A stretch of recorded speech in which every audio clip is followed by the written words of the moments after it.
off-road setup na DE64W 4-wheel drive turbo non-power slide. Samurai Edition, automatic transmission.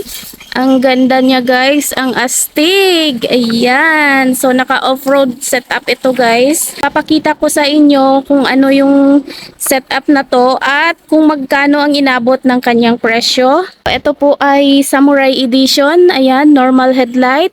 Ang kanyang kulay ay dark gray. Napakaganda at naka mud tire siya dito. Brand new tire, naka chrome na side mirror cover with signal light with carrier at merong accessories yung kanyang handle na chrome.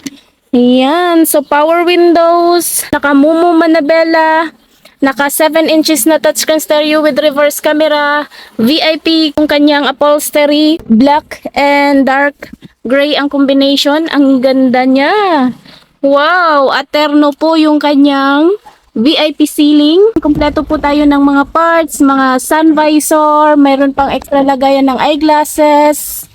Yan, so napakaganda ng unit na to guys at naka-aircon na. Ang makina nito ay K6A engine, 3-cylinder, 660cc.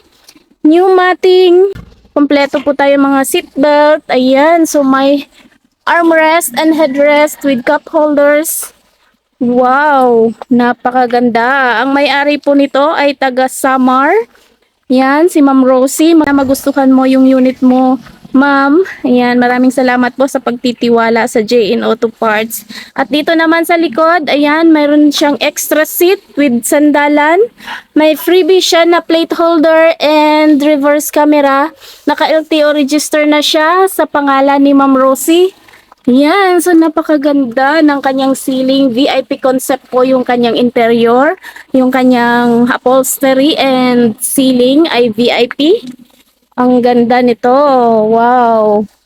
Yan, naka-off-road ang kanyang setup. Ang inabot ng price ng unit na to ay umabot siya ng 332,500 pesos. All in na yan. Kung ano yung nakikita nyo dyan ay kasama na sa 332,500 pesos.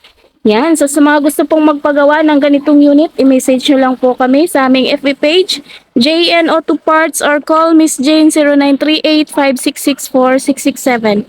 Maraming salamat po. Amping Kanunay!